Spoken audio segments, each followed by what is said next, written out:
Welcome back, everybody, to the continuation of our recap of Pyanodons on Twitch. So, we basically continued on where we wanted to continue on, where before the mod update broke a couple of things. We fixed everything. All the things the mod update broke is fixed. It wasn't as much as I thought it would be. It was only a couple of these high-pressure furnaces we need to do, as you've probably already seen in the previous video. And we continued on with more of the advanced ore processing. What we see over here is the advanced aluminum processing, because we do needed quite a lot of aluminum. And currently we're backed up on aluminum, nice, for a certain thing, which we're also going to show later on today. But how does the aluminum processing go? Well, we still take in the aluminum ore. The aluminum ore is still coming from our initial field. We did kind of beef up the mining of the field over here. We put down some Mark II miners, which run on electricity. We still need coal gas for them to run, but as you can see, the whole aluminum ore belt over here is completely and fully backed up. And the first thing we do is we put the aluminum ore into a ball mill and turn it into powdered aluminum and some gravel. The gravel is going to be very important later on, but for now the gravel just goes up here to the top of the machine. We're going to take a look at that later. Then we take the molten aluminum, we take some borax, some graphite, and the powdered aluminum to make some molten aluminum. And for the graphite, we just need some coke, and we cook that up into graphite. Now for this, we sure had to make sure that we have enough of coke coming in, because making graphite is, well, it's not really super duper expensive, but 3 of these machines do eat 5 coke per second, and we got 9 of them. So we do eat 10 coke, well, a little bit less than that. 10 coke per second over here, which is more or less almost a full yellow belt. So we had to make sure that our coke production is up to par. And if you remember last time, we did fix up the tar processing unit over here, but since we're not producing any ashes anymore, the wood production over here is kind of lacking, and because the wood production over here is kind of lacking, the tar production is kind of lacking, which also makes this thing over there kind of lacking. So we had to fix up our coke source. Let's maybe go over there real quick. The coke source, we had this machine over here. We already rebuilt it in the last episode, but we tweaked it for this one, where we are now making coke straight out of raw coal. And there seems to be an issue over here. What is here? Oh, you are running empty. Good, I'll fix it later on. But yeah, we take in the raw coal over here and we just turn it into coke directly. With an added side effect, we also get some coke oven gas out of this. Now, the coke oven gas is going to be very important, because coke oven gas is exactly what we need over here to make hot air. We've got a hot air making machine over here. Currently, it's not connected to anything. We still want to do that. We still want to connect up the hot air to our aluminum processing, for example, later on. But for now, we just put in the coke oven gas. We heat up bricks over here. We just take like a normal stone brick, like a normal stone brick, one of these, douse it in coke oven gas, and we get a warm brick out of that. And then we take the warm brick, put it in the regenerative heat exchange over here, blow some pressurized air over it, and then we get hot air out of that. Now, hot air is a thing you're gonna need quite a lot for pretty much any of the plate productions and a whole bunch of other things. Let's actually have a look over here on hot air. It's easier. There it is. Hot air usage. It's a thing you need quite a lot of. For example, for the aluminum casting over here, we're currently taking some molten aluminum as sand cast, and we could take some hot air to make 63, or if we don't use the hot air, we only make 50. So you get about, what is that? Yeah, you get about 25% more out of your plates if you use hot air, which is pretty darn good. So hot air usage is definitely something you want to do, especially since you more or less get it for free because of the coke gas processing. Now, there is one thing that happens over here. We put in 250-degree coke oven gas and we get out 100-degree. So we have this kind of weird thingamajig going on over here.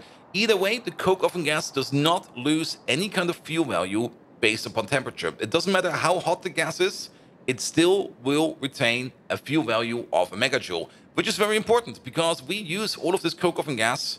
For one over here, this is more or less the sink. If we back up on coke oven gas, we sink it over here into a power plant. A very, very cruddy power plant. I just put this down over here so that we have something where we can sink it into.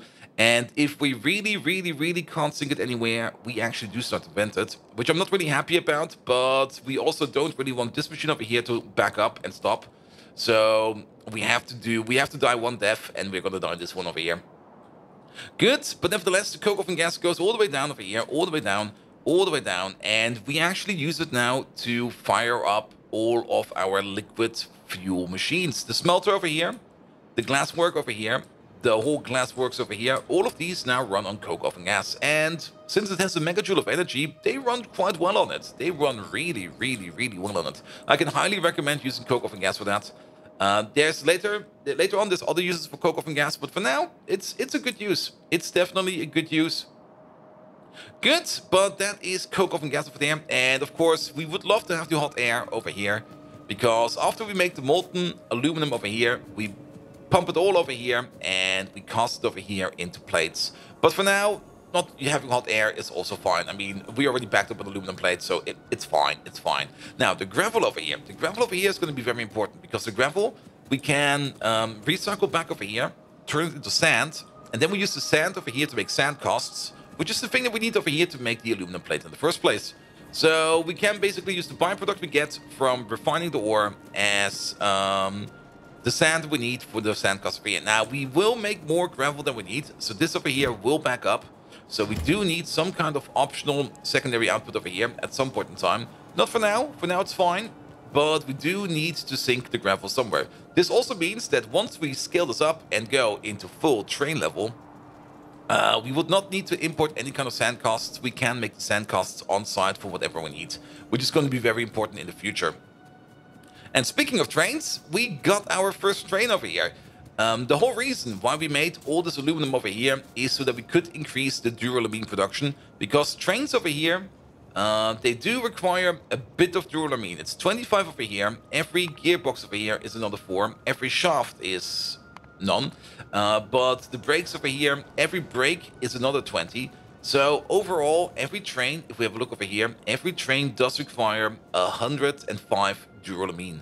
And our duralumin production is over here. And you can see we make about 1, I think, every 10 seconds or something like that. What is the duralumin recipe at the moment? It definitely is going full speed, because we are fully backing up. We make 1 every 4 seconds. So based upon that, we could make 1 train every, well, we would need 400 seconds. Yeah, about every 6 minutes. Every 6 or 7 minutes we could make a train. That's not very fast, but we will be getting there. However, there's more.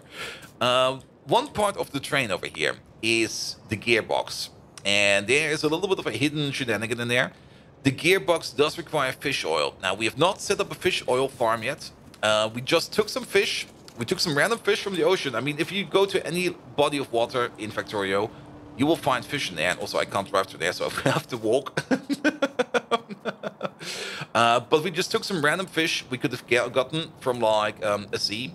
And we just put them into a slaughterhouse to get access to the first initial batches of fish oil. Now, later on, we do probably need more fish oil to make more gearboxes. But for now, it's fine. Where is it? It is over there. There we go. For now, it's fine, because we don't really need that many fish. Or that much fish oil. Every gearbox over here is 20. And when we put 8 fish in here, we get like 100. And we put in quite a bit of fish.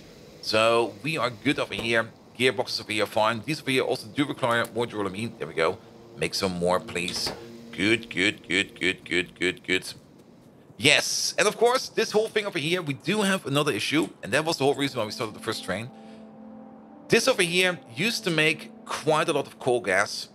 But since the wood production over here is kind of lacking, because we don't get any ash anymore, and these machines over here are not running at full speed anymore, we're not really making a lot of coal gas over here anymore. We're actually almost making nothing. I'm actually not quite sure where it's going at the moment, to be perfectly honest, but the coal gas that we make over here is not enough.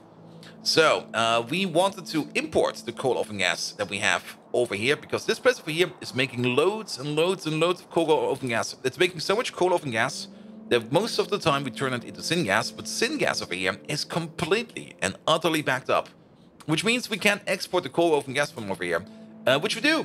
We just put it in the train wagon over here, made a very stupid train track, and we use the coal oven gas from all the way over there and pump up or fill up these fluid mining drills over here so that we can get to the aluminum. Good, good, good. So that is the aluminum solved for now. Excellent. Of course, making train tracks. Making train tracks also not as trivial as you might think. You do need stone, steel, treated wood, bolts, and solder, which is also the reason why we made the whole machine. Where is that thing? Where is that thing? It's up here somewhere. There it is. We made the whole machine all over there, where we even made it into an automated factory. However, I was kind of surprised that automated factories over here also do require gearboxes. So, yes, but this over here is the electric assembler. That is the assembler of choice you're probably going to be using for everything, because you don't really want to be using the burner assemblers anymore. The burner assemblers are fine, but I would rather use electricity. But this machine does consume 2 megawatts of power, so power will be an issue again soon. But nevertheless, he is making train tracks as much as we can. Let's put these back for now. We don't need them at the moment. And we are just going to back up on train tracks as much as we can, because we do want as many train tracks as possible. Good. Now, there's still quite a lot of other things to do. Of course, we could show off real quick. It's pretty simple, but let's get over there real quick. The Borax. The Borax is the one thing that we have not done yet. And setting up the Borax machine is definitely something that is also very much important. Let's go down here real quick. Science is still going. Perfect. We do probably want to take a look at the nickel outpost, and we do still need to find a better fix for our aromatics production. This place over here is making a little bit of aromatics, but it's also making a little bit of gasoline, and the amount of aromatics and gasoline coming out of this machine over here is not enough to sustain a mining operation. So we will have to think about it soon. Also, it seems we're kind of running out of coke oven gas. That is maybe also a thing we have to think about a little bit more in the future. Good. Let's get to our car. Our car, of course, is the furthest way away possible, as always, but it is all the way over here. There we go. Off we go. Drive on, my mighty car. We could also use the train a bit, but it'll be fine. It'll be fine. Good. Yeah, over here. Boop. So this is where we do the borax processing. We got a bit of a borax mine over here. It was a bit of a surprise over here. It doesn't really tell you over here on the interface, but the borax mine behaves a bit funky. Where's that thing? Where's borax? There we go. Raw borax. If you mine it up, wait, that is... We want to make it. There we go. That's from a borax reserve. Yeah, from the Borax Reserve. This is basically the mining operation. That's what's happening over here. We get 3 borax at a chance of 70% per second, which is, or actually every 1.5 seconds, which is a bit weird. You would expect to get like your ore one by one and not in random batches of 3, but I guess that's fine, which means everyone over here does 1.5 mines over here do this once per second. It's 1.5 because borax does have a mining time of 300%. It's over there. Here we go. Oh, my hand is too short. So every 1.5 seconds, we get a 70% chance of 3 items, which is basically an average of 2.1. And then if you add the mining speed on top of that, you get like the average of... Yeah, it's weird. It's weird. We don't really get the full yellow belt, but we don't really need a full yellow belt. And the washing operation over here... Oh, wait a minute. I see something very much missing over here. We're missing some lamps. I've been being a barbarian over here again. But yeah, the washing operation over here is pretty straightforward. You just take the borax, you put it under some water, and you get some clean borax out of that. And the clean borax is what we need. If we do this process, we do get some muddy sludge. It used to be tailings over here, but we get some muddy sludge out of this. Now, one issue I have with muddy sludge is we don't have any recipe at the moment to use muddy sludge. Or I don't think we have any useful recipe to do muddy sludge. There we go. Let's have a look at that. Usage. Yeah, we don't have anything good over here yet. The only recipes we have available is we can turn it into moss. But we make quite a lot of muddy sludge over there. And we don't really have this many moss farms going around anywhere. So this is not really a good sink. We can put it into the barrels, but the barrels over here have no use. Unless we put them over here in the Ulrich thingy-majig, interestingly enough. But I'm not quite sure if this recipe exists. There's no technology behind it. And of course, we need it for farming later on. There is a good one for tree farms later on, which I would love to do. Where's the thing? Also, more moss. There we go. I would love to do this one, because this one, it would be perfect for this one. However, it's still kind of locked behind a science barrier. So we're not really there yet. Speaking of science, wait a minute. Let me put it in real quick. Where's that? Where is you? We are on our way to construction bots. It's going to take forever, but we are on the way over there. The construction bots over here, they will be probably very slow. Yep, they are very slow, and they're very expensive to make, but they need the gearbox. Good God. This game, man. But we are on the way for bots. We are more or less locked in, so we just need to wait for this to go, which means we do need to make some things over here. We do need to make batteries, and batteries over here, and batteries require melamine, and melamine over here is made out of cyanic acid and ammonia. Cyanic acid and ammonia is made out of urea. Urea is made out of liquid poop, and liquid poop comes from these magnificent creatures. So at some point in time, we will have to make yet another farm. That's probably something we're going to be doing soon. On the next stream, we're probably going to be working on more copper, and probably just going to set up at least the basic ore processing stages for every ore we use. So for the tin, for the zinc, antimony we've already done, and then of course the copper. Niobium we're not doing yet, that's fine. Chromium, we're not doing chromium yet. Chromium we do have somewhere. There we go, we got some chromium ore right over there. So we can set up a chromium mine over here and stuff like that. But yes, and we also still need to put down some tree farms over here because, well, they might be attracting some visitors soon. Good. Pollution overall is pretty darn good, especially after we fix some more of the carbon dioxide pipes over here. All these tree farms over here are doing a great job at keeping the pollution at bay. We're currently not oppressing any binders with pollution, which is fine, but we can't be doing this for long. At some point in time, we will have to think about making a wall, and at some point in time, these binders over here will start growing up on us rapidly, especially once the factory starts to blow up. Good! That is more or less the recap from last stream.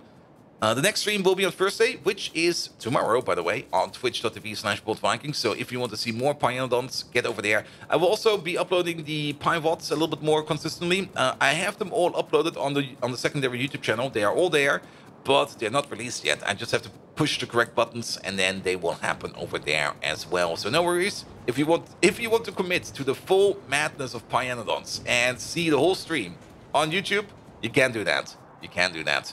Good. Nevertheless, thank you so much for today. If you do like what you see, please do leave a like, a follow, a comment, a subscription. Every one of those actions does help me out in growing this YouTube channel into something bloody amazing. You can also find me on twitch.tv/BoldViking, where we do even more Factorio. We're doing Pyanodons over there. We dabbled in some Dwarf Fortress. There might be coming more of that soon. I still need to get my head a little bit more into the game. Valheim will be coming soon again, because the Mistlands update is now actually also out of public testing, so we're gonna have some fun with that. And also a whole bunch of Rimworlds. And without further ado, I wish you all an amazing evening, and until next time, see you around!